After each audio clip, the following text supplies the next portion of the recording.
Oke, kita mulai jadi untuk pengantar ilmu nutrisi, yang pertama kita pelajari apa sih itu definisi nutrien atau apa itu definisi nutrisi gitu ya, tentang nutrisi ternak atau nutrisi hewan.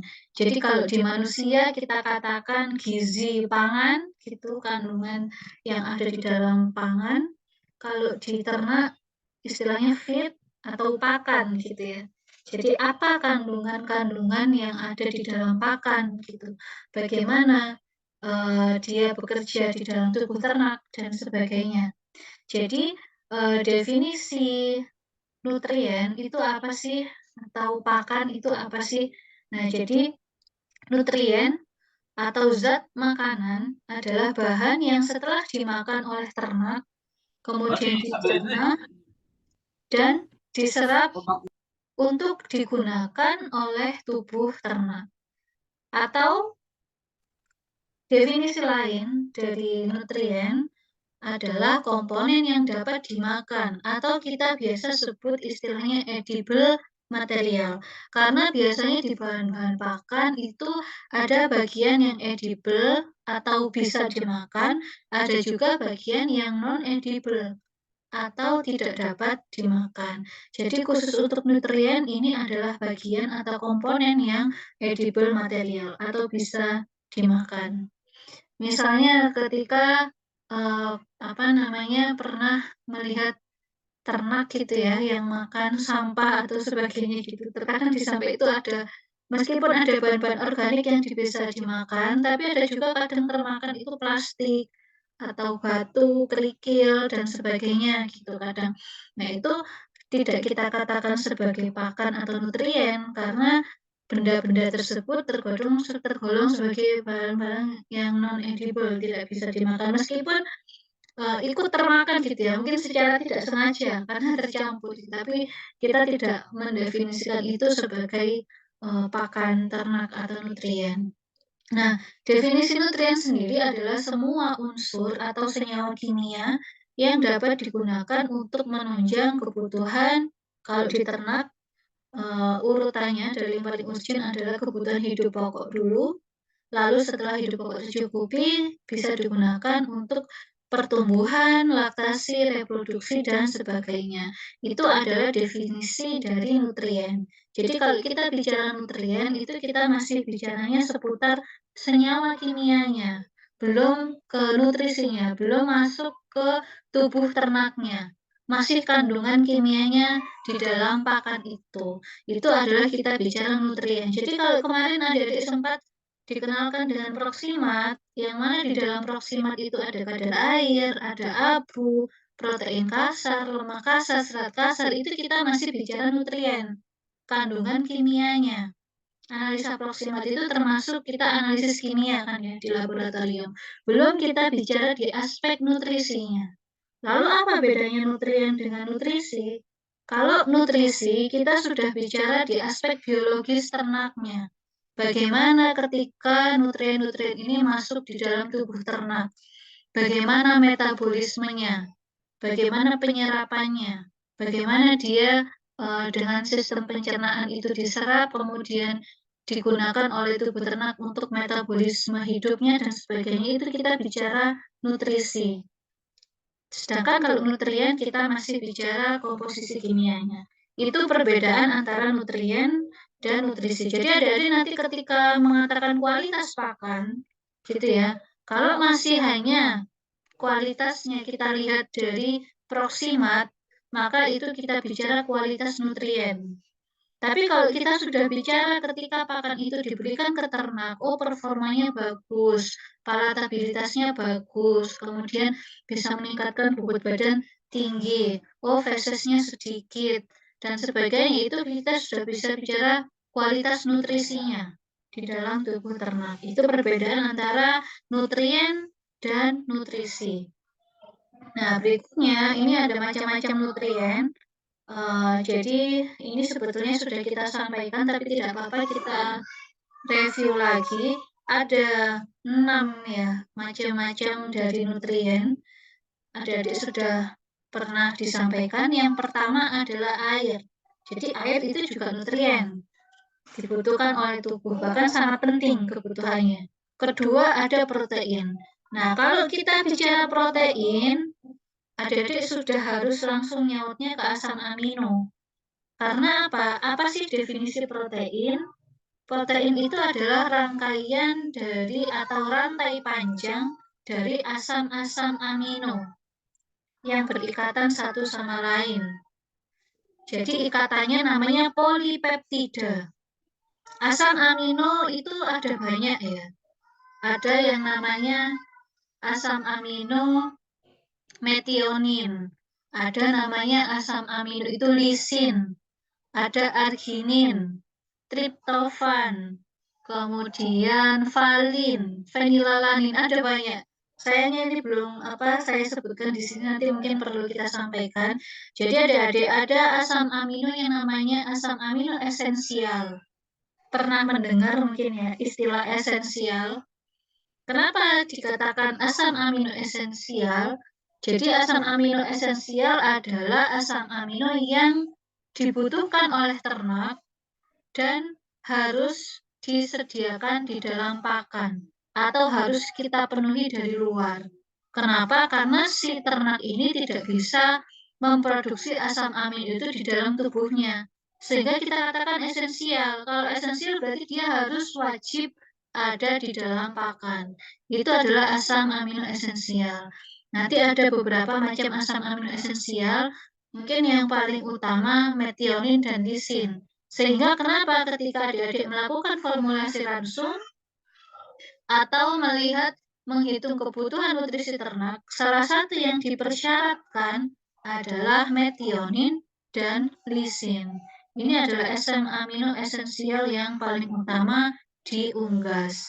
Mungkin untuk asam amino esensial yang lain masih juga terus dikaji karena peranannya yang sangat penting di dalam metabolisme tubuh ternak gitu ya.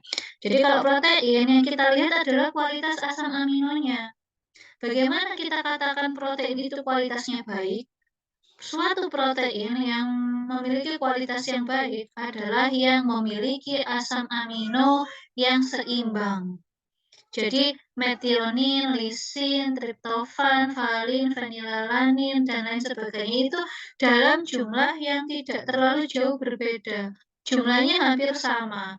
Karena ketika misalkan asam amino suatu protein itu tidak seimbang, misalkan metionnya sangat tinggi, tapi lisinnya rendah, maka efektivitas dari penggunaan protein ini hanya akan sebatas jumlah lisinnya.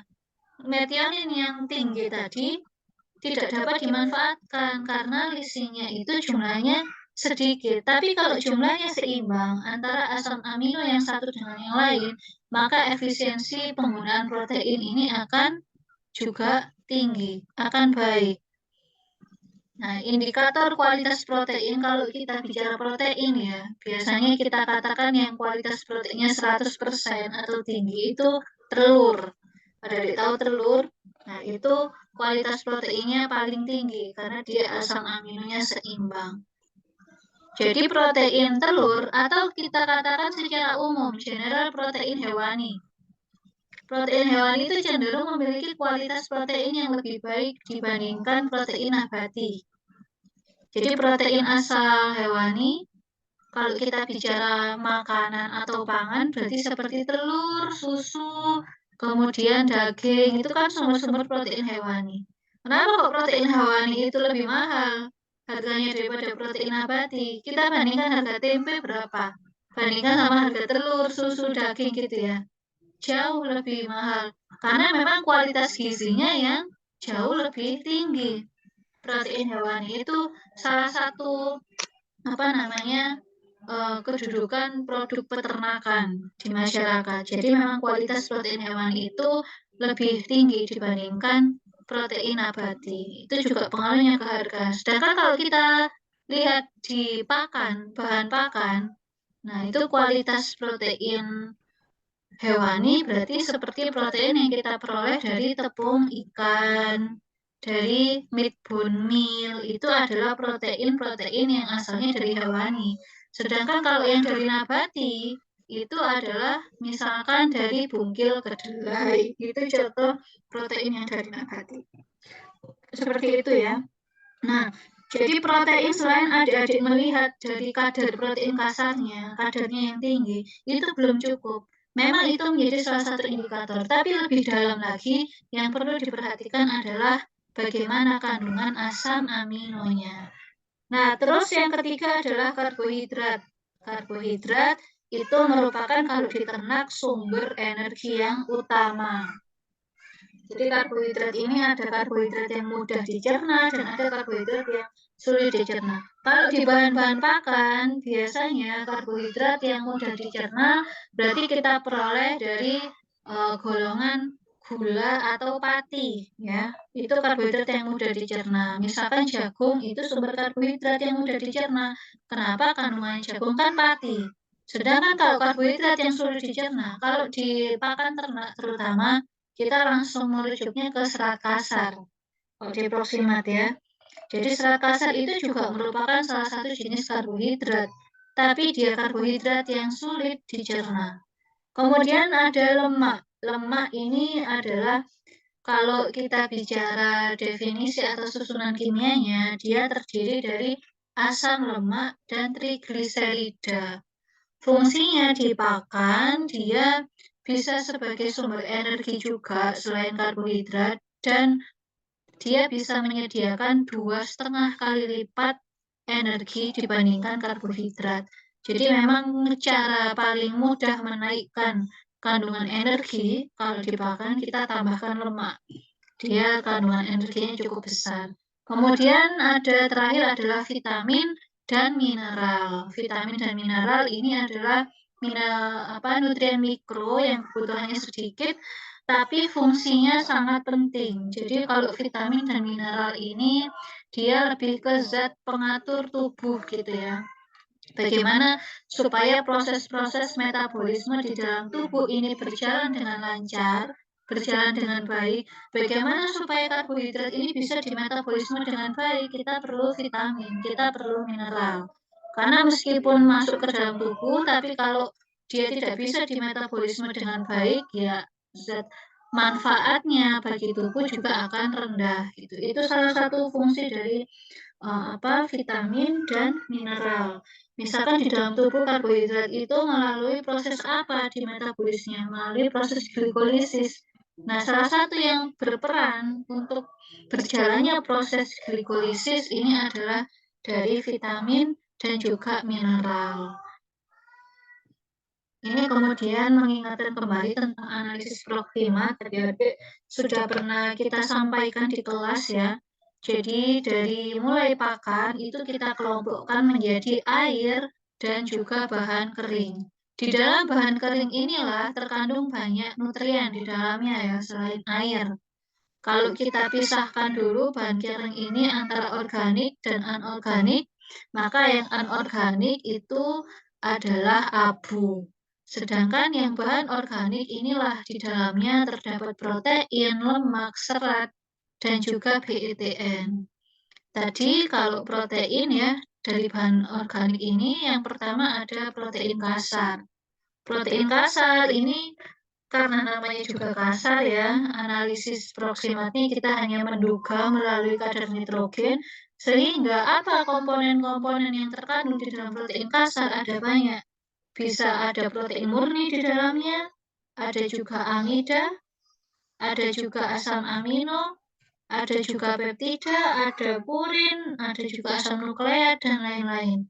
Kemudian lemak kasar. Apa saja yang terkandung di dalam lemak kasar? Ada trigliserida, ada namanya fosfolipid, steroid, xanthofil. Xanthofil ini zat warna kuning ya yang ada di pakan. Dia terkandung karena apa? Kok xanthofil ada di sini? Karena ada beberapa mineral, vitamin, dan zat-zat aktif itu yang memang dia sifatnya larut dalam lemak. Nah, jadinya dia ikutnya termasuk di dalam lemak kasar sini. Kemudian ada serat kasar. Nah, ini nanti kalau adik-adik belajar ruminansi ya, ini akan sangat penting ya memahami apa saja macam-macam serat kasar. Yang pertama adalah selulosa, yang kedua ada hemiselulosa, yang ketiga ada lignin, ada juga kitin. Untuk serat kasar sendiri yang paling bisa menyediakan energi bagi ternak itu adalah yang selulosa. Sedangkan kalau hemiselulosa itu ikatannya sudah agak berbeda, jadi dia agak sulit dicerna. Apalagi lignin. Lignin ini sudah golongan kerat kasar yang hampir tidak bisa dicerna. Kalau ada dilihat jerami padi, nah jerami padi itu ligninnya tinggi sekali, sehingga jerami padi dia kecernaannya rendah karena dia mengandung kadar lignin yang cukup tinggi, seperti itu. Ya, yang terakhir adalah bahan ekstrak tanpa nitrogen atau BETN. Di dalamnya ada gula, pati, glikogen, dan lain-lain. Jadi ini BETN. Berikutnya adalah kita masuk ke pencernaan dan metabolisme nutrien. Setelah adik-adik memahami macam-macam nutrien, kemudian mengetahui jenis-jenis bahan pakan, apa yang selanjutnya dialami oleh pakan ini ketika masuk ke tubuh ternak. Jadi si pakan ini atau nutrien yang ada di dalamnya akan mengalami proses yang paling pertama namanya pencernaan. Jadi setelah dimakan oleh ternak, pakan ini akan dicerna ya. Pencernaan sendiri adalah proses lanjutan dari pengambilan pakan atau kita katakan feed intake. Proses ternak itu memakan. Setelah pengambilan pakan oleh hewan, dia merupakan salah satu parameter untuk kita mengevaluasi mutu pakan secara biologis. Kalau tadi sebelumnya kita hanya membahas mutu pakan secara kimiawi, bagaimana kadar airnya, protein kasarnya, lemak kasarnya itu masih secara kimiawi.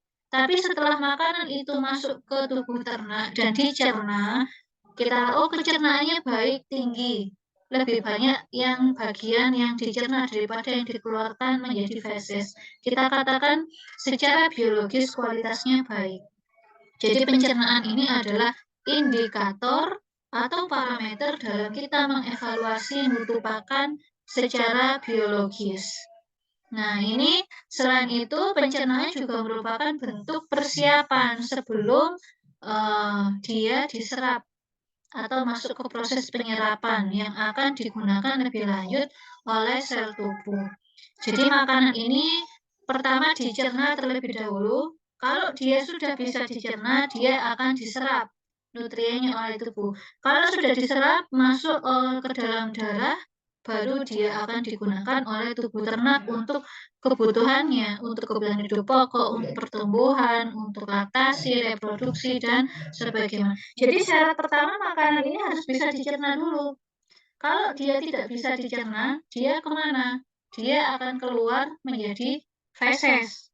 Jadi feses itu adalah bagian makanan yang tidak bisa dicerna oleh tubuh sehingga dia dikeluarkan gitu ya. Dia tidak bisa dicerna. Sedangkan kalau sudah dicerna, kemudian dia diserap oleh tubuh, akan masuk ke proses metabolisme. Hasil samping proses metabolisme ini apa? Salah satunya urin. Jadi kalau adik-adik di ternak itu ada melihat feses yang dikeluarkan, maka itu adalah bahan pakan yang tidak dapat dicerna.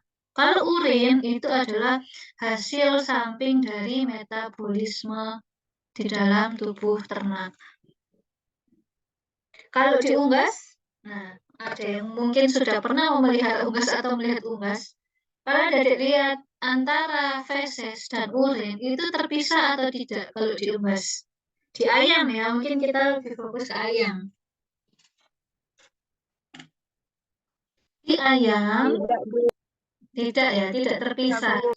Ya. Tidak, Bu. Benar. Jadi tidak terpisah ya. Mungkin yang pernah mengamati feses dan urin yang ada di ayam itu menjadi satu ya, tercampur. Kita katakan istilahnya itu ekskreta. Nah, jadi kenapa kok feses dan urinnya ternak unggas itu tercampur? Karena salurannya tidak terpisah, saluran pengeluarannya itu jadi satu.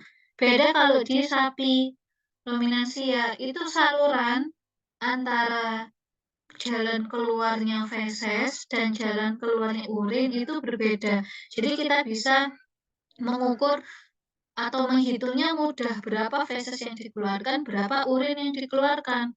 Kenapa kok di unggas itu kita susah memisahkan antara berapa jumlah feses, berapa jumlah urin? Karena salurannya jadi satu. Jadi langsung tercampur antara feses dan urin. Itulah kenapa adik-adik ketika formulasi langsung, kalau masih ingat, apa satuannya energi untuk unggas? Satuannya adalah EM atau energi metabolis. Karena kita tidak bisa memisahkan mana yang hanya tercerna, fesesnya atau mana, itu kita sulit. Jadi indikator yang paling mudah kita menggunakan energi metabolis. Kalau di ruminansia, nanti satuan energinya beda. Satuan energinya TDN, Total Digestible Nutrient. Karena kita bisa menghitung berapa fesesnya sehingga berapa makanan yang dicerna itu bisa dihitung dengan mudah. Itu salah satu alasan kenapa kok penggunaan satuan energi ketika formulasi langsung antara yang unggas dan ruminansia itu berbeda. Oke, kita lanjut. Nah, ini gambaran umum saluran pencernaan. Jadi secara umum untuk semua jenis ternak ya, itu paling tidak komponen dari saluran pencernaannya itu ada mulut yang pertama sebagai organ pencernaan untuk feed intake-nya, kemudian ada lambung, kemudian ada usus halus dan usus besar. Nanti tergantung jenis ternaknya, alat pencernaan ini akan termodifikasi sesuai dengan jenis makanannya. Jadi kalau mulut, nah mulutnya unggas seperti apa ya menyesuaikan jenis makanannya. Mulutnya sapi seperti apa menyesuaikan jenis makanannya. Kemudian lambung. Lambung ini kalau diunggas itu lambungnya sederhana. Jadi organ pencernaan atau sistem pencernaan diunggas itu termasuk sistem pencernaan yang sederhana, hampir sama dengan kita manusia. Lambungnya itu sederhana, cenderung dominan fungsinya adalah sebagai pencernaan enzimatis. Jadi baik di kita manusia maupun di unggas atau broiler, sistem pencernaannya itu didominasi oleh sistem pencernaan secara enzimatis. Jadi yang banyak bekerja itu enzim-enzim pencernaan. Kalau di ruminansia, yang lebih dominan adalah pencernaan fermentatif, karena dia punya rumen. Jadi agak berbeda antara sistem pencernaan unggas dan ruminansia.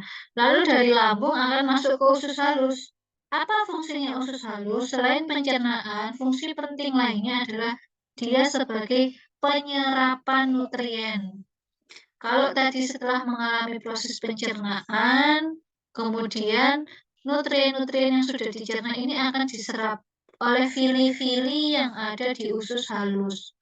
Nah, vili-vili ini akan menyerap gitu ya nutrien-nutrien yang tadi sudah dicerna lalu diserap ke dalam darah untuk diedarkan ke seluruh tubuh. Setelah usus halus, terakhir adalah usus besar. Usus besar ini juga apa namanya fungsi penyerapan tapi tidak sedominan yang di usus halus. Tidak terlalu banyak penyerapan yang terjadi di usus besar. Dia mungkin hanya sebagai penampungan sementara sebelum makanan itu dikeluarkan dari tubuh gitu ya. Jadi yang terjadi di usus besar itu lebih banyak penyerapan air, kemudian ada juga pencernaan secara fermentatif, karena di usus besar ini juga banyak mikroba-mikroba pencernaan. Nah, itu juga ada pencernaan fermentatif, tapi hanya sedikit di situ. Oke, selanjutnya ini adalah gambar dari saluran pencernaan yang ada di unggas atau di sini kita ayam ya. Ini kenapa penting adik-adik memahami saluran pencernaan unggas, karena sebelum mempelajari pemberian pakan, tentu kita harus memahami dulu bagaimana karakteristik sistem pencernaannya, atau sebelum ke sistem pencernaannya, ke organ pencernaannya dulu. Sehingga kita bisa menyesuaikan pakan dengan organ-organ pencernaan yang ada di tubuh ternak. Kalau di ayam, ini salurannya kurang lebih seperti ini. Yang pertama ada mulut, bentuknya paruh. Kemudian yang kedua adalah esofagus. Nah, esofagus ini alias namanya kerongkongan, saluran yang menghubungkan paruh dengan crop. Ini adalah crop. Nah, crop ini merupakan apa namanya tempat sementara ya sebelum dia masuk ke proventriculus.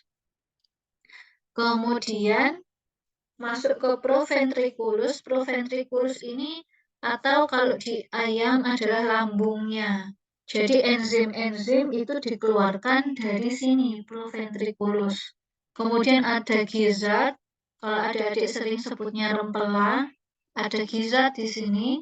Dia apa fungsinya? Gizzard ini biasanya kalau kita bedah, mungkin adik-adik pernah bedah saluran pencernaan ayam yang adik-adik mungkin pernah menemukan kerikil-kerikil di dalamnya atau pernah makan rempela, mungkin kemudian mencuci, mungkin bantu ibunya nyuci rempela gitu ya, jeroannya ayam. Kalau pernah menemukan masih ada biji-biji jagung, masih ada kerikil-kerikil kecil. Nah, ini dia di dalam gizzard. Fungsinya adalah sebagai pencernaan mekanik. Jadi dia membantu proses pencernaan secara fisik.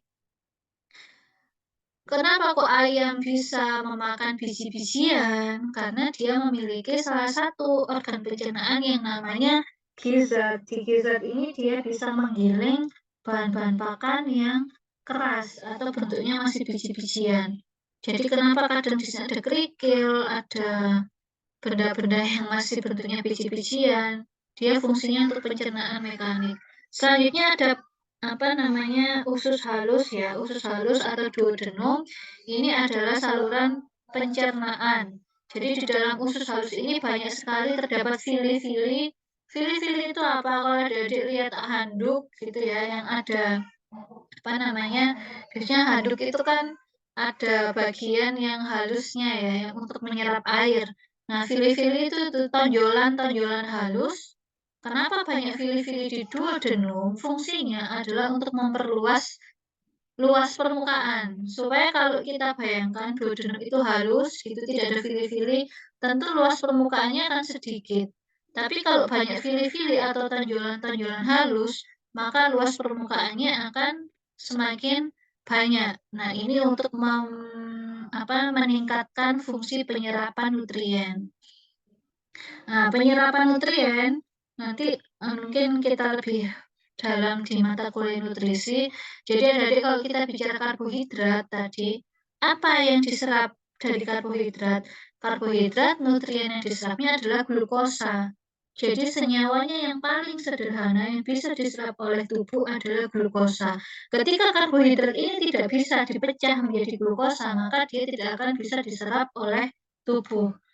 Jadi syaratnya karbohidrat ini harus dipecah dulu menjadi senyawanya yang paling sederhana, yaitu namanya glukosa. Kalau protein, apa yang bisa diserap dari protein? Protein harus dipecah dulu menjadi asam amino. Baru asam amino inilah yang bisa diserap oleh tubuh. Seperti itu. Lemak, apa yang bisa diserap dari lemak? Lemak harus dipecah dulu menjadi asam lemak dan trigliserida. Baru inilah senyawa yang bisa diserap oleh tubuh. Nah, ini kaitannya tadi fungsinya dari sistem pencernaan untuk memecah bahan pakan menjadi senyawanya yang lebih sederhana sehingga nanti bisa diserap oleh tubuh. Proses pencernaan kita lanjutkan dulu ya untuk organ pencernaan. Selanjutnya setelah duodenum ini ada pankreas. Pankreas ini fungsinya untuk menghasilkan enzim-enzim pencernaan. Nanti kita bahas lebih lanjut di sistem organ pencernaan. Kemudian ada gallbladder, ada liver itu hati. Kemudian lanjut ke small intestine. Usus halus berikutnya ada yaitu jejunum dan ileum. Kemudian ada large intestine, itu adalah usus besar, di mana di sini nanti makanan akan ditahan di sini sebelum dikeluarkan. Lalu ada cecum. Cecum itu istilahnya usus buntu ya. Kalau di kita katakan usus buntu. Nah, bentuknya seperti ini, dia buntu.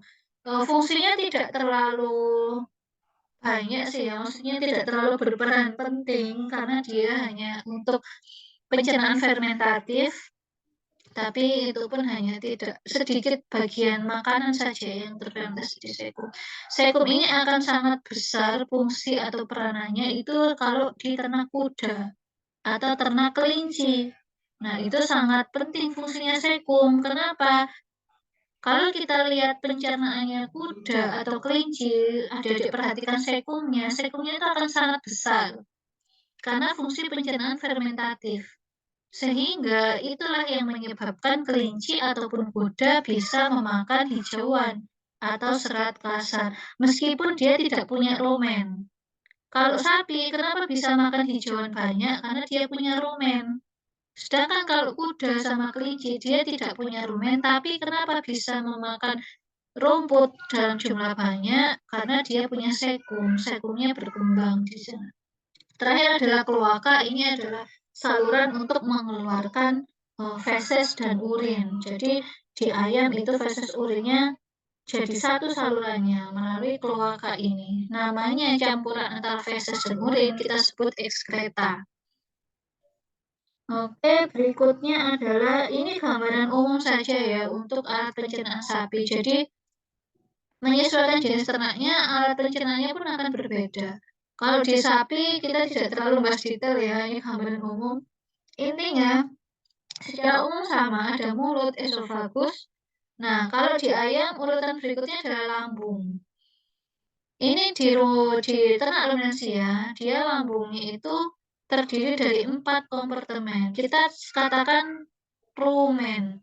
Makanya dikatakan ternak ruminansia karena dia punya rumen. Jadi organ pencernaan utamanya di sini adalah rumen. Yang mana rumen ini ada 4 bagian, ada namanya retikulum, ada namanya rumen, ada namanya omasum dan abomasum. Nanti adik-adik akan lebih detail di nutrisi pakan ternak ya materinya. Ini sekilas saja. Jadi sudah ya. Berikutnya adalah kancil. Kancil. Nggak fokus gara-gara ada yang ngomong buka puasa ya. Jadi ini kelinci. Kelinci tadi perbedaannya yang menonjol atau dominan adalah sekumnya. Jadi sekum di kelinci itu ukurannya besar, ini yang menyebabkan dia bisa memakan jenis-jenis makanan yang berserat kasar tinggi. Kan kelinci dia nggak punya rumen, beda dengan ruminan saya tadi, dia punya rumen. Tapi dia punya sekum yang besar, yang berkembang, sehingga kita kasih wortel, kasih kangkung, itu dia masih bisa memakan dalam jumlah yang besar gitu ya, hijauan tinggi. Berikutnya ini adalah kuda. Kuda juga sama, sekumnya berkembang cukup besar, hampir sama dengan kelinci. Nah, ini tadi fungsi saluran pencernaan. Secara umum fungsinya seperti ini, yaitu menyalurkan makanan yang ditelan, kemudian melarutkan atau merombak makanan melalui proses pencernaan. Nah, proses pencernaan ini adik-adik bisa dilakukan secara mekanis atau fisik.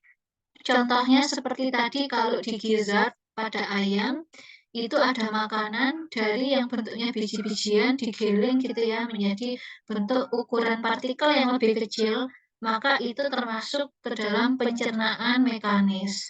Ada juga pencernaan hidrolitis atau enzimatis, yaitu proses pencernaan yang memanfaatkan enzim-enzim yang dihasilkan oleh tubuh. Kita punya lambung yang menghasilkan enzim-enzim pencernaan, ada enzim protease, ada enzim amilase, dan lain sebagainya. Nah, ini secara enzimatis. Kemudian yang ketiga adalah pencernaan secara fermentatif. Fermentatif artinya kita dengan bantuan mikroba. Biasanya ada mikroba pencernaan, makanya kenapa kok kita minum Yakult gitu ya, supaya mikroba-mikroba pencernaan itu, bakteri-bakteri pencernaan adalah bakteri-bakteri yang sehat, yang menguntungkan bagi pencernaan kita. Jadi ada juga proses pencernaan secara fermentatif. Fermentatif ini dominan kalau di ternak ruminansia. Di ternak ruminansia itu paling dominan, yang pertama terjadi adalah proses pencernaan fermentatif. Kalau di ayam, kita Untuk proses pencernaan yang utama itu hanya mekanis dan enzimatis. Fermentatif juga ada tapi sangat kecil ya, tidak terlalu besar untuk porsi pencernaannya. Nah, kemudian fungsinya juga menyerap zat makanan dan mengeluarkan bahan yang tidak dicerna. Tadi kan ada organ pencernaan seperti usus halus, itu kan fungsinya adalah menyerap zat-zat makanan. Kemudian ada kloaka, fungsinya mengeluarkan bahan yang tidak dicerna. Itu adalah fungsi-fungsi dari alat pencernaan. Oke, mungkin sekilas saya sampaikan dulu organ pencernaan di ayam ya, yang secara lebih detail. Kemudian kita coba lihat sebentar ada video tentang bagaimana makanan itu dicerna di dalam tubuh ternak. Hmm.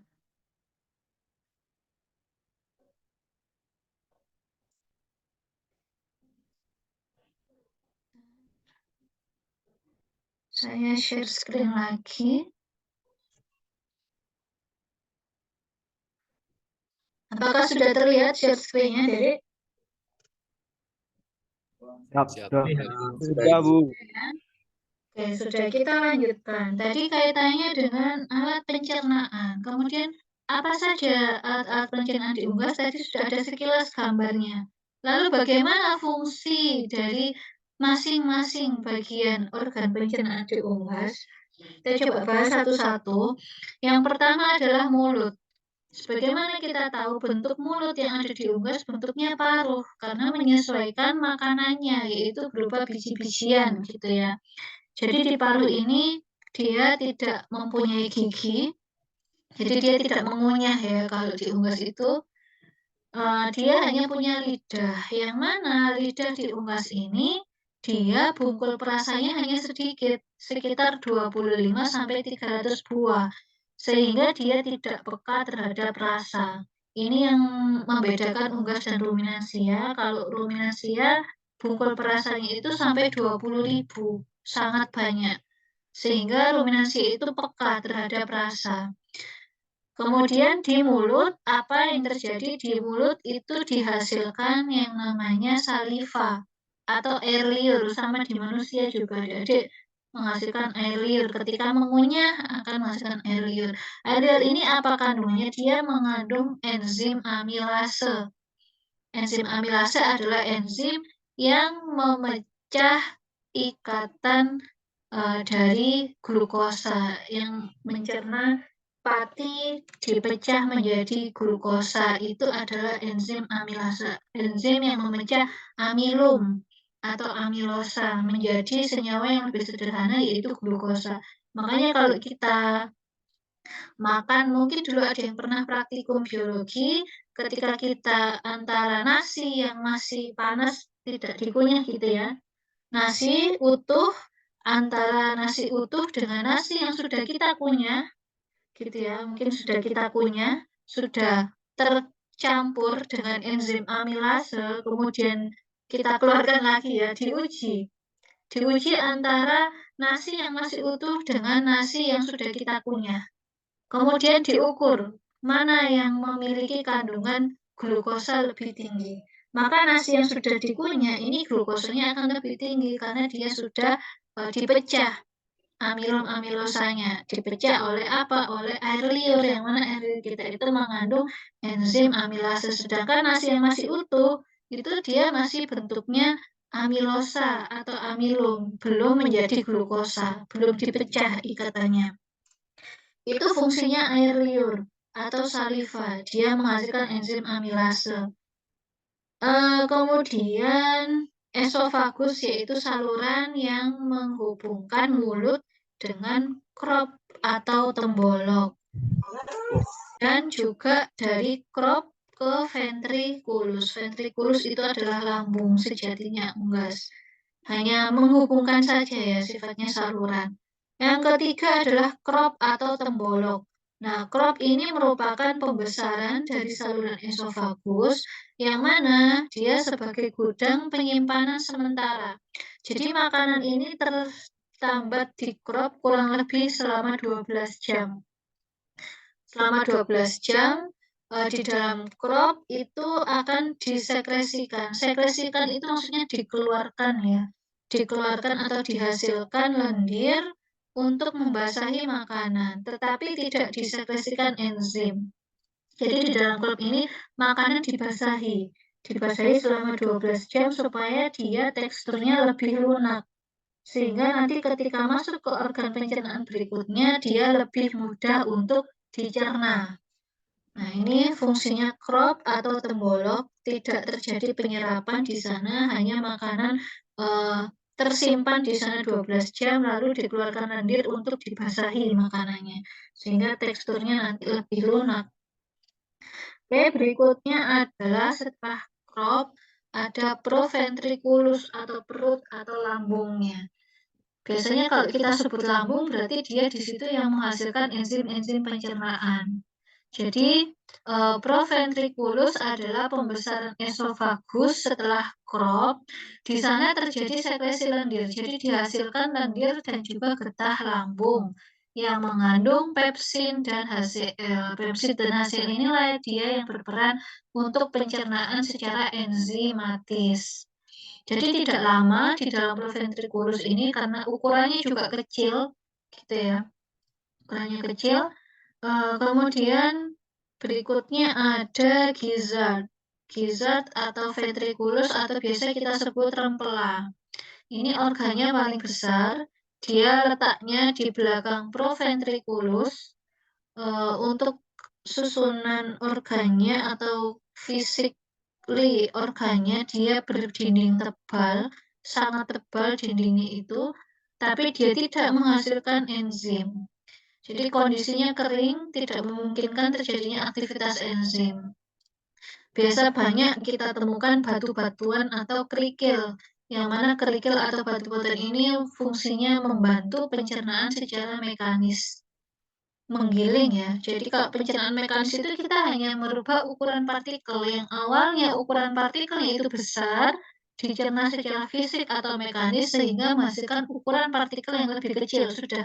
Hanya sampai situ saja, tidak ada pencernaan secara enzimatis.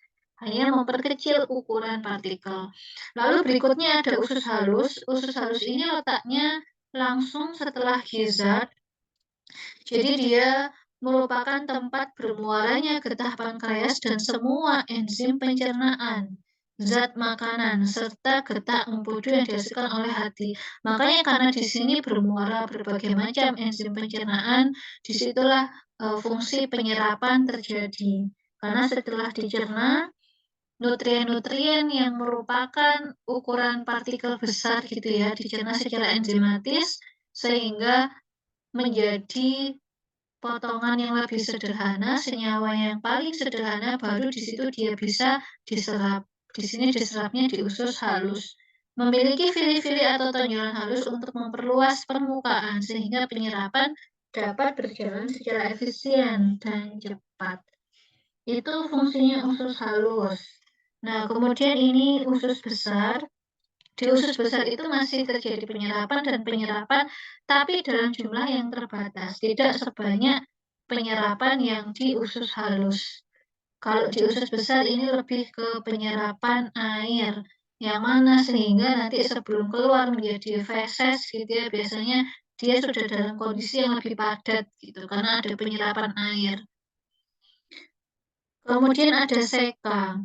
Seka itu kenapa kok disebut seka, ada yang disebut sekum gitu tadi ya. Kalau sekum itu ada hanya satu usus buntu. Tapi kalau seka artinya dia punya dua sekum, kiri sama kanan. Makanya kita sebutnya seka. Kalau di ayam ini dia punya dua seka. Usus buntu fungsinya membantu penyerapan, dapat dihilangkan tanpa mengganggu proses pencernaan. Karena tadi kita katakan fungsinya tidak terlalu fatal ya, tidak terlalu urgent. Jadi meskipun dia dihilangkan, proses pencernaan itu masih dapat berlangsung. Seperti juga di manusia juga sama ya, kadang kita ada operasi usus buntu. Usus buntunya dipotong gitu misalkan. Itu tidak mengganggu, fungsi-fungsi pencernaannya masih bisa berjalan meskipun organ ini dihilangkan. Kemudian yang terakhir adalah kloaka, dia letaknya setelah usus besar. Hampir sama kalau di mamalia itu rektum, jadi dia tempat bermuaranya feses, urin, sperma, telur itu jadi satu saluran di sini, di kloaka ini. Jadi itu untuk fungsi-fungsi organ pencernaan, saya stop share dulu. Mungkin ini ada sedikit video ya tentang, eee, sistem pencernaan di unggas, tadi kaitannya dengan, apa namanya, organ-organ pencernaan. Saya share dulu, sebentar.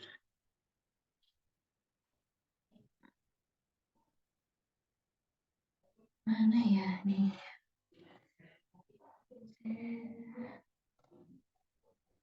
Apakah sudah lihat share screen-nya? Siap sudah, Bu. Sudah ya. Jadi ini ada sedikit video dari tentang digestive tract atau saluran pencernaan di unggas ternak ayam. The gastrointestinal tract of an avian is unique in comparison to those of mammals. It contains an intestinal tract that is shorter than that of mammals. The digestive tract begins with the mouth. Chickens don't have teeth or jaw muscles. Instead, they use a lightweight beak to swallow food particles whole. These particles are later broken down by the ventriculus or the gizzard, which is located within the body cavity.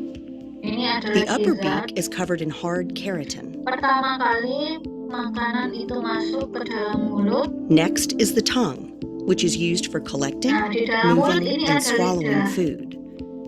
The tongue, which is covered in lateral barbs, is used to brush food to the back. Salivary glands are less developed in birds, but are present at the roof of the mouth. They secrete mucus, which lubricates the food and allows it to move down the esophagus. Taste buds are located in the upper beak and are also in small numbers on the anterior of the tongue. Chickens have up to 300 taste buds. Behind the tongue is the laryngeal mound that contains a narrow slit that opens into the glottis of the larynx. Its function is to aid in moving food toward the esophagus during swallowing.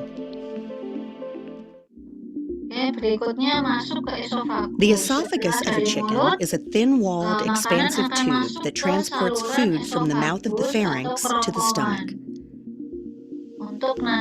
As food is moved towards the back of the tongue, the choana reflexively closes. In the pharyngeal phase, the infundibular mound and glottis close. The tongue is moved backward, and the esophagus is moved forward, decreasing the distance between the oral cavity and the esophagus. The avian esophagus allows birds to swallow their food whole. Its walls are made up of 4 layers: mucosal, submucosal, muscle tunic, and the serosal layer, which contains only smooth muscle cells. In addition, the esophagus is divided into 2 sections: the cervical, near the beak, and the thoracic region, near the crop. The esophagus is lined with epithelium tissue, which contains mucus glands. These glands are more numerous in the thoracic esophagus while being absent in the cervical region.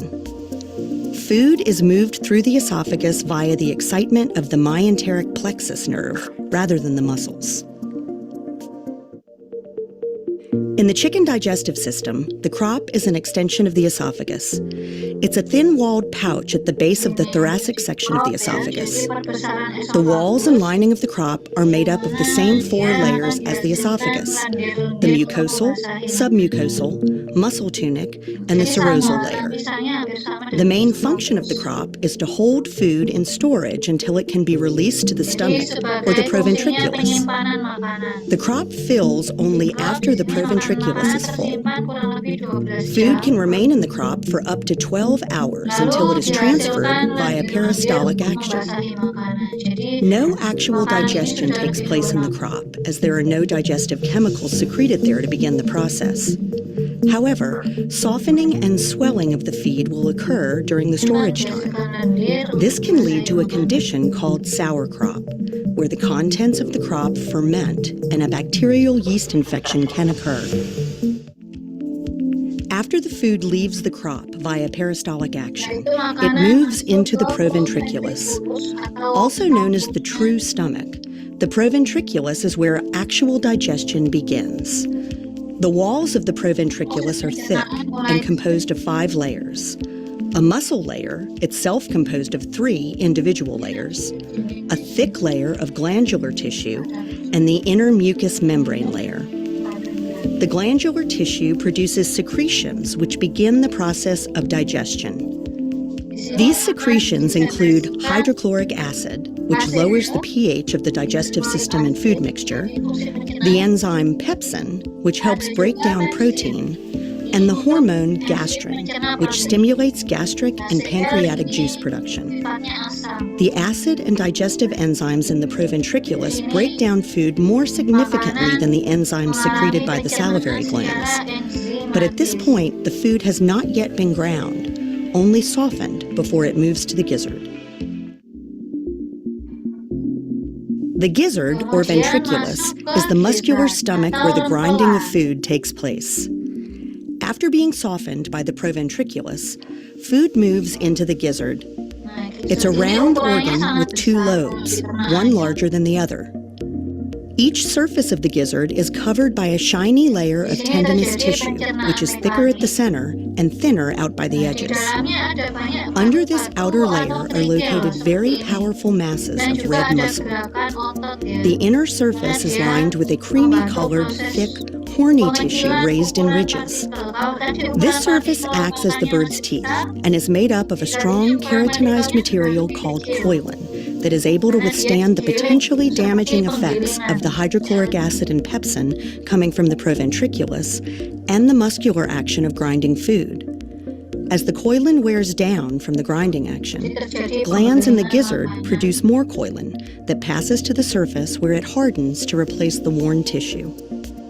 Though the gizzard consists of very powerful muscles, it alone can't pulverize everything a typical bird eats. Grit and small rocks are picked up as birds peck and feed.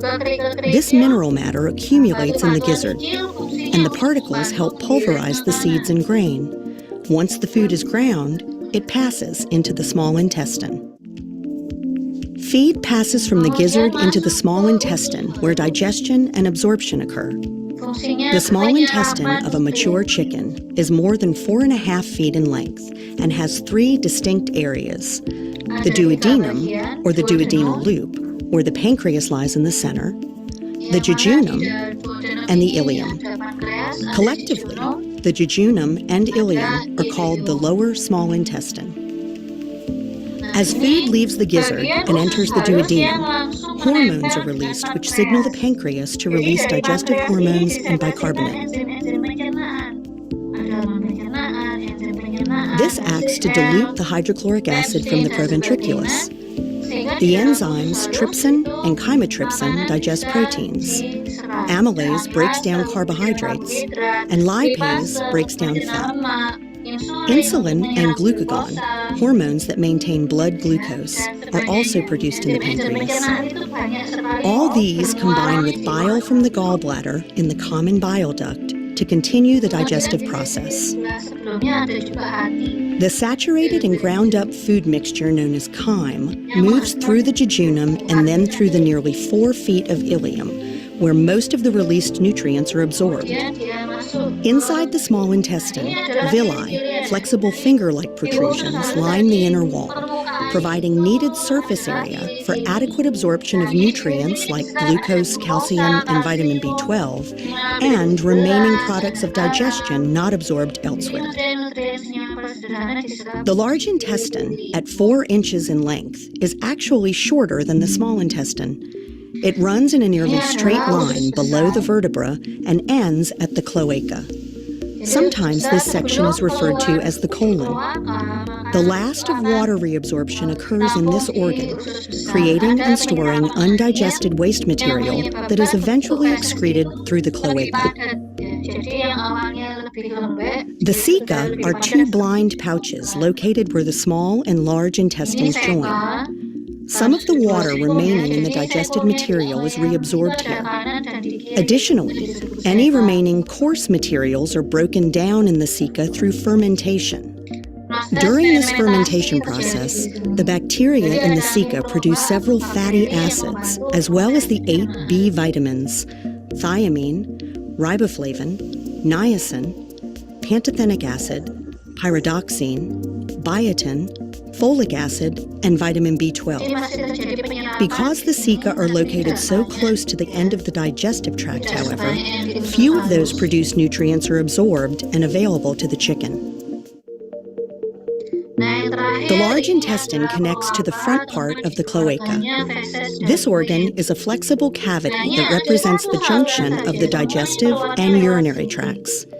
In Jadi hens, antara the reproductive uretra tract also joins at the yang cloaca. saluran urin Here, dan yang digestive saluran waste feses mixes itu with jadi urinary satu. waste and Jadi passes out of the feses dan body through the urinnya ini vent. jadi satu kalau The di cloaca ayam. in chickens is also flexible enough to accommodate an egg passing Salurannya through it from the tergabung di reproductive sini di system. kloaka. Oke, mungkin itu tadi adalah gambaran umum dari bagaimana ternak itu di dalam tubuhnya ayam, gitu ya. Bahan makanan ketika masuk dicerna di dalam tubuhnya ayam. Mungkin itu ya, ini sudah 5.20 ya.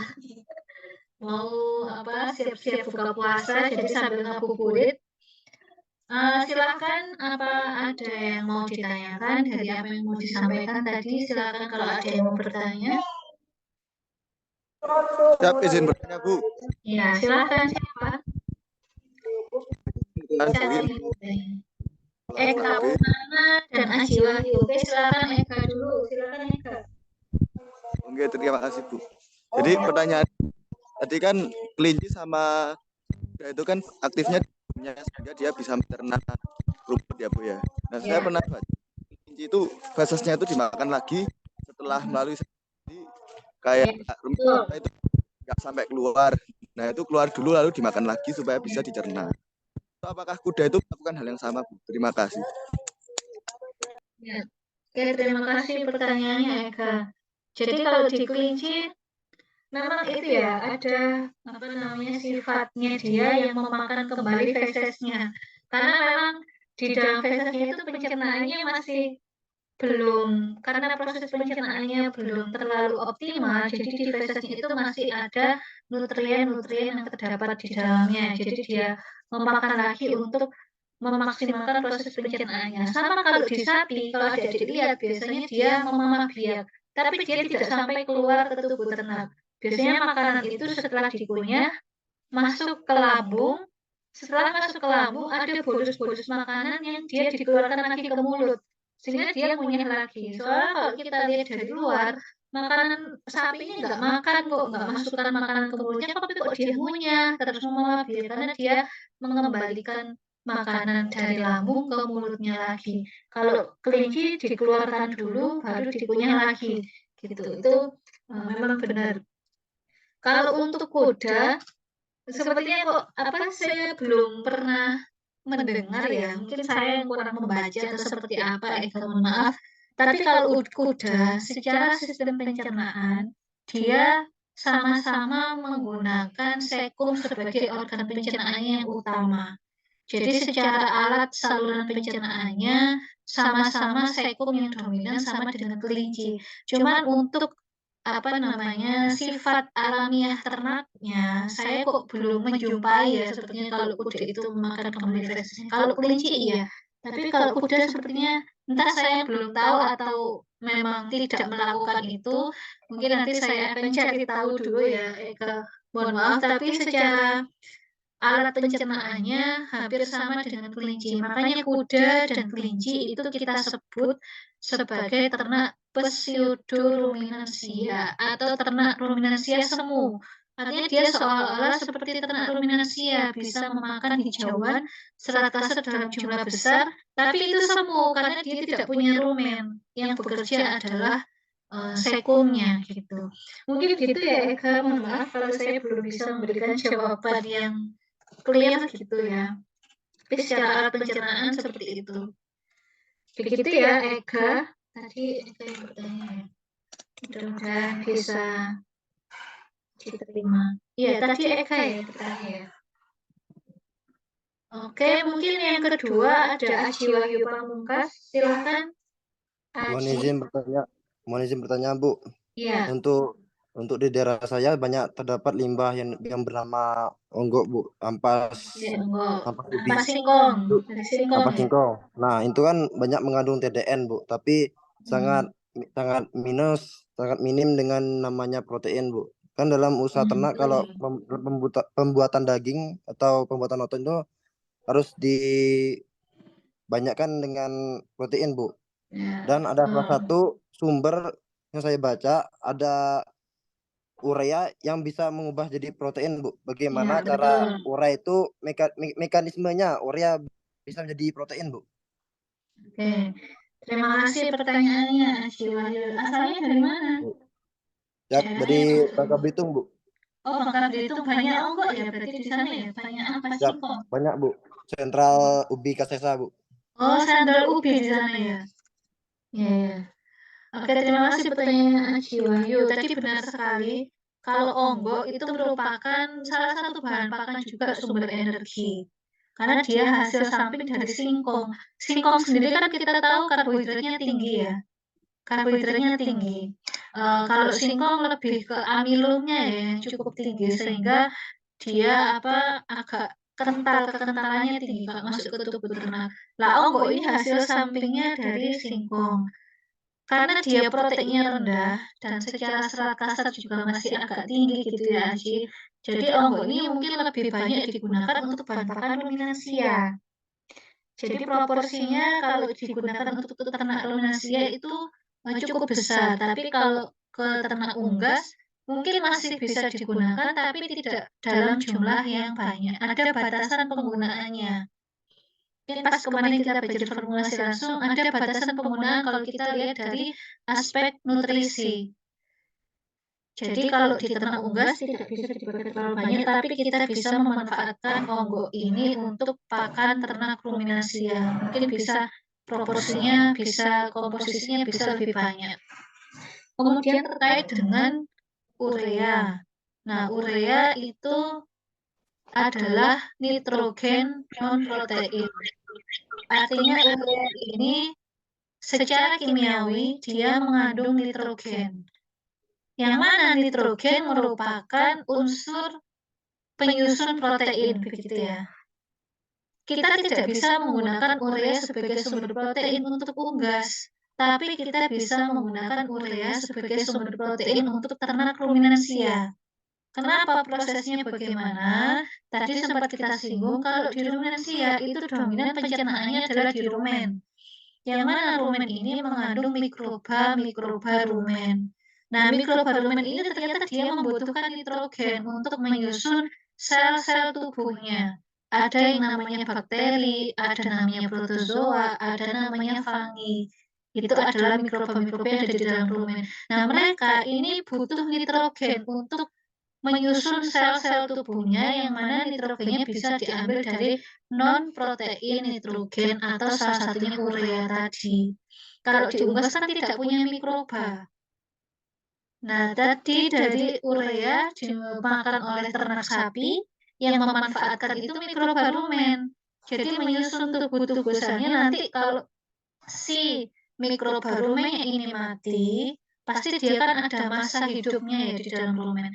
Lama-kelamaan dalam waktu tertentu dia mati, maka protein sel bakteri, protein selnya protozoa, protein selnya fungi tadi akan diserap oleh ternak inangnya, yakni sapi, sebagai sumber protein. Jadi sel-sel tubuh bakteri, sel-sel tubuh mikrobanya ini yang menjadi protein murni bagi si sapi. Jadi prosesnya seperti itu ya, Jiwayu, tidak langsung ureanya diserap oleh sapi sebagai protein, bukan. Tapi ureanya, nitrogennya ini dimanfaatkan dulu oleh mikroba rumen untuk menyusun sel-sel tubuhnya, baru si mikroba rumen yang mati, masa hidupnya selesai, nanti akan menjadi sumber protein bagi ternak inangnya atau si sapinya itu. Begitu ya, Aji Wahyu. Kalau di unggas tidak bisa kita gunakan ya urea sebagai sumber protein. Izin, boleh bertanya lagi, Bu? Iya, silahkan. Apakah Gimana? ada efek jangka lama Bu jika kalau kita ternak rumensia menggunakan urea Bu? Efek Efek jangka panjang ya. Ada ya, tentunya ada. Jadi urea pun kalau bisa kalau kita berikan ke ternak rumensia ada batasannya. Tidak bisa kita berikan dalam jumlah yang terlalu besar.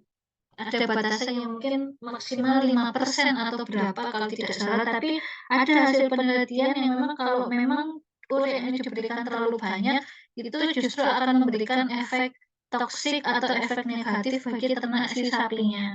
Jadi dalam memberikan urea ke pakan sapi itu pun harus mengacu ke batasan penggunaannya berapa maksimalnya, jangan langsung diberikan dalam jumlah yang besar gitu. Tapi tergantung lagi kalau misalkan ada beberapa kasus tertentu ketika ternak itu diadaptasikan, misalkan dia sudah teradaptasi dengan pemberian urea, berapa persen mungkin dari dosis yang terendah, kemudian bertahap diberikan dalam jumlah yang agak besar, biasa efek sampingnya juga tidak terlalu parah ketika ternak itu sudah teradaptasi gitu ya. Begitu ya Akhil, tetap ada efek negatifnya kalau terlalu banyak diberikan. Ada lagi yang mau ditanyakan, Akhil? Ya, cukup Bu. Terima kasih Bu. Ya, terima kasih. Selanjutnya ada siapa yang duluan tadi? Septian ya? Septian Nur Fauzi. Silakan Septian. Mohon izin bertanya Ibu, Ya, bagaimana pengaruh pemberian pakan yang berasal dari protein hewani dengan protein nabati, Bu? Apakah ada perbedaan apabila kita ngasih protein hewani dan protein nabati itu terhadap performan unggas? ya. Terima kasih pertanyaan Septian ya. Jadi antara protein hewani dan protein nabati. Kalau protein hewani pada umumnya kandungan asam aminonya lebih lengkap. Lebih lengkap itu lebih seimbang. Ketika asam aminonya lebih seimbang, maka utilisasi protein di dalam tubuh juga akan lebih tinggi dibandingkan dengan bahan pakan yang asam aminonya tidak seimbang. Kalau bahan pakan yang nabati pada umumnya dia asam aminonya tidak selengkap yang protein hewani. Sehingga utilisasi proteinnya meskipun kadarnya tinggi, karena dia tidak dalam jumlah yang seimbang antara asam amino yang satu dengan yang lain, maka utilisasinya di dalam tubuh juga tidak setinggi utilisasi yang protein hewani. Artinya tingkat kecernaannya gitu ya, pemanfaatannya di dalam tubuh ternak tidak setinggi yang asam amino yang seimbang. Biasanya kayak misalkan bungkil kedelai. Dia kan mengandung antitripsin gitu ya. Tripsin itu salah satu asam amino.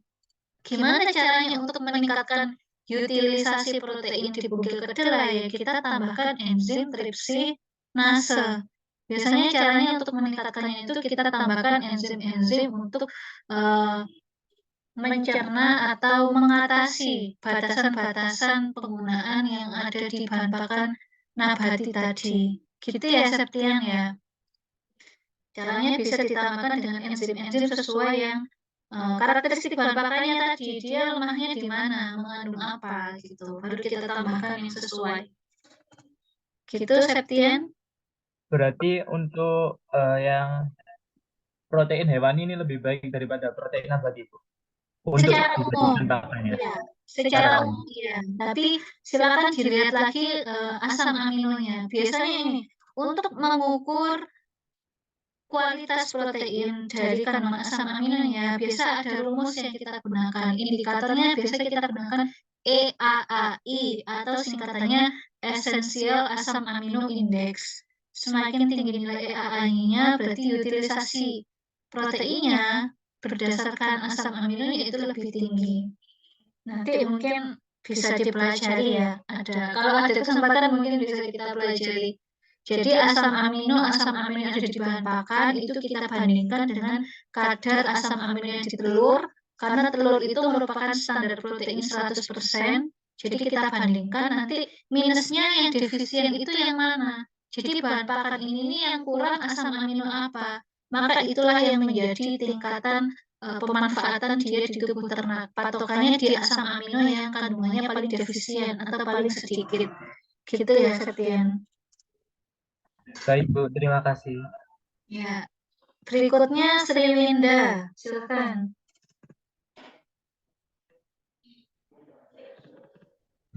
Bu. Oh iya, terima kasih Eka, baru nyaut ya. Sri Winda masih ingat itu apa, suaranya belum keluar.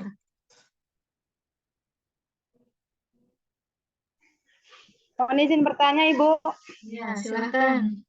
Terkait tadi kan ada analisis proksimal. Nah, Ya. kandungan nutrisi kan tadi ada yang lemak kasar dan ada yang lemak kasar dan serat kasar. Nah, yang ingin saya tanyakan mengenai manakah kandungan pakan yang lebih efisien, apa yang lebih baik antara serat kasar maupun lemak kasar, Ibu? Ya. Oke, terima kasih pertanyaannya Sri Winda ya. Kalau dikatakan mana yang lebih efisien gitu ya. Kalau dari penyerapan yang lebih mudah diserap, itu kalau kita bicara di unggas ya, Sri Winda ya. Yang lebih mudah dicerna dan diserap itu yang lemak kasar. Karena tadi di enzim-enzim pencernaan yang diunggas salah satunya adalah enzim-enzim yang digunakan untuk mencerna lemak. Ada enzim lipase kan tadi dihasilkan oleh pankreas dan organ pencernaan gitu ya.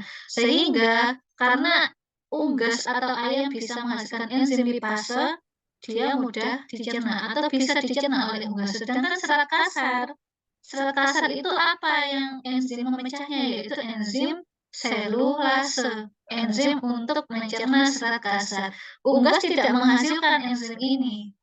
Jadi di ayam itu dia tidak bisa menghasilkan enzim selulase sehingga tidak bisa mencerna serat kasar. Kalau di ruminasi ya dia punya mikrobalumen yang mana mikrobalumen ini menghasilkan enzim selulase sehingga dia bisa mencerna serat kasar dalam jumlah besar. Kalau di ayam dia tidak bisa mencerna serat kasar. Tidak bisanya kenapa? Karena ayam tidak menghasilkan enzim selulase.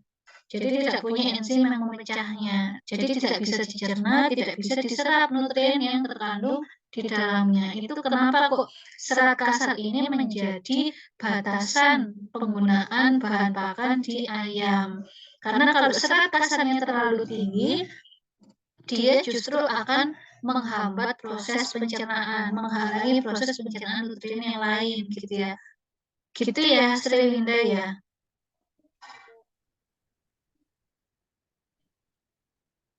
Oke, mungkin itu adik-adik saya kira karena ini sudah ada maghrib ya. Kita akhiri sampai di sini untuk perkuliahannya. Jika masih ada yang mau bertanya, kita masih ada kesempatan untuk bertemu di mata kuliah nutrisi dan pakan ternak. Mudah-mudahan masih bisa tertampung dan terfasilitasi pertanyaannya. Untuk hari ini terima kasih banyak sudah meluangkan waktunya untuk perkuliahan. Saya belum sempat mengabsen satu-satu, tapi saya harap semuanya sudah hadir di perkuliahan ini sehingga bisa menerima materi yang disampaikan. Itu dari saya, terima kasih atas perhatiannya. Mohon maaf jika selama perkuliahan ada kesalahan atau kekurangan atau yang kurang berkenan. Semoga apa yang disampaikan bisa bermanfaat dan saya ucapkan selamat berbuka puasa gitu ya. Bagi yang menjalankan, mohon maaf menyita waktunya untuk buka puasa. Selamat berbuka puasa, semoga kita diterima oleh Allah Subhanahu wa Ta'ala. Bagi yang Amin, amin. Terima kasih sekali lagi. Saya akhiri untuk pertemuan hari ini. Wassalamualaikum warahmatullahi wabarakatuh. Waalaikumsalam warahmatullahi wabarakatuh. Selamat berbuka puasa. Buka puasanya. Rajan. Selamat berbuka puasa. Buka. Ya. Buka.